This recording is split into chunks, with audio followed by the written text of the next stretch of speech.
अरे दोस्तों, आज मैं लेकर आया आपके एक नया बिजनेस आइडिया। आप इस सोचेंगे कि यार हम लोग पहले से करते थे लेकिन इसमें इतना पैसा है। जी हाँ दोस्तों, इसमें इतना पैसा है। आप जो करते हैं, कुछ लोग तो कर रहे हैं और कर रहे होंगे, लेकिन जो लोग नहीं कर रहे, मैं उनके लिए बताने जा रहा हूँ कि उन्हें कैसे प्रॉफिट है। आप जैसे ही आप खेती करते हैं, वो तो आपको करते ही रहना है। उसमें जो खेती में आसपास अगल बगल वो थोड़ी बहुत जगह बचती है, ऐसी 1000 स्क्वायर फुट 2000 स्क्वायर फुट जो वेस्ट डली रहती है, आप उसमें कुछ करते नहीं, उसी में आपको हज़ारों रुपए कमा सकते हैं। दोस्तों, मैं बात कर रहा हूँ गाय भैंस की। आप एक गाय भैंस जहाँ पे आप खेती करते हैं, वहाँ पे गाय भैंस तो होती ही है, एक एक अपने पर्सनल यूज के लिए रखते हैं, लेकिन आप उसी से ज़्यादा मात्रा में उन्हें बढ़ाकर आप उनसे ज़्यादा पैसा कमा सकते हैं। तो मैं बताऊँगा आपको, कम से कम आपको 10 भैंस, अच्छी किस्म की 10 भैंस को रखना है, जो सबसे ज़्यादा दूध देती हैं।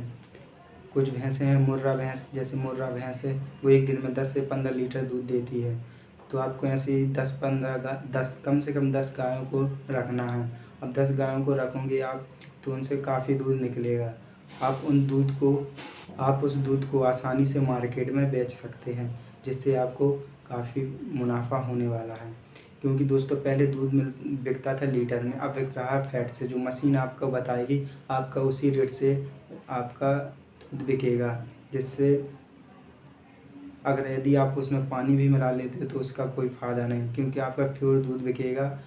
और जो आप भैंस पालन का काम करोगे, उसमें गवर्नमेंट आपको सब्सिडी भी देती है, जिससे आपका काम बहुत आसान हो जाए। जैसे आपके पास पैसे नहीं हैं, तो आप सब्सिडी ले सकते हो। आप उन भैंस जो पशुपालन होता है, आप उससे पैसे निकलवा कर धीरे धीरे आप उनका लोन के रूप में चुका सकते हो।